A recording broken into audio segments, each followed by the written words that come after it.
So last time we were introducing the idea of galvanic cells, which is what we're going to deal with tomorrow in lab. And we had just finished looking at how to write a cell notation. And we start with the anode electrode, then the anode electrolyte. We draw these two bars, the cathode electrode and the cathode electrolyte, and I gave you my hints of A, B, C, that it's the anode, the bar, then the cathode, and that the solids go on the outside. Now, sometimes the electrode is not the same metal as the electrolyte, or it's not the same element as the electrolyte, because there are half-cell reactions that are not metals, things like chlorine and bromine. And so if we're using some kind of a non-metal as our electrolyte, chloride ions or bromide ions, we cannot hook an alligator clip to a chloride ion. So what we put is usually an inert electrode, and so it's usually something like platinum or it might be carbon.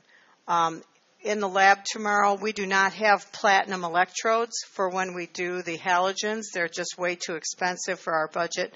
So we use carbon electrodes. They are graphite. And you can actually make a really nice electrode by sharpening two ends of a pencil. Those work very nicely. But we have some heavier graphite electrodes. So now let's go ahead now and do an example. Look at a galvanic cell that utilizes the spontaneous reaction between zinc and aqueous copper sulfate. So this is the equation that is going to take place, and we've been told that it is spontaneous. So we look at this and write the half reactions and the cell notation.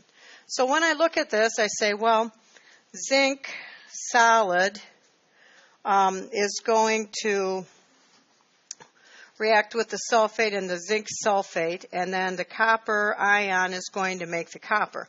So when we look at half reactions, they are typically in the ionic form. So we could think of this in the ionic form as zinc solid. Sulfates are soluble. This is aqueous, so it would be copper 2 plus sulfate ion yields zinc 2 plus the sulfate ion plus the copper. So when we think of it this way, we can look at this and say, okay, in the ionic equation I have the sulfite, but it is a spectator because it appears on both sides, as we learned in Chem 111. So we can ignore the sulfate, and now we can look at the real chemistry. The zinc solid reacts with a copper 2 plus to make zinc 2 plus and copper solid. So now we can divide this into two half reactions.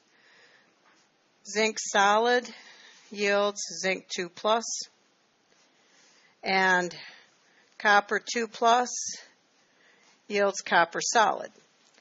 In order to balance these equations, we have to add in the electrons. So we have one zinc on each side, but a plus 2, so we need 2 electrons here on the right-hand side. And in the copper half, we need 2 electrons on the left side to balance it. So now when we look at this, we have to decide which is the oxidation half and which is the reduction half. So zinc is going to zinc 2 plus 2 electrons. So what is going on here? It's being oxidized, right? Because it's losing electrons. So it's oxidation, so this takes place at the anode. The copper is gaining 2 electrons, so this is reduction, and it takes place at the cathode. So now we know the anode reaction, we know the cathode reaction. Now we can go ahead and write the cell notation. So we write the anode electrode first. So the zinc is the anode. So zinc solid. Then our bar, zinc 2 plus, aqueous. Double slashes, copper 2 plus aqueous to copper solid. And remember, the solids go on the outside, so I think of it as holding it in. So now, let's go ahead and have you just do this at your seats. Write the anode and cathode half reactions and the overall equation for the cell that is described here. Go ahead and just do that at your seats.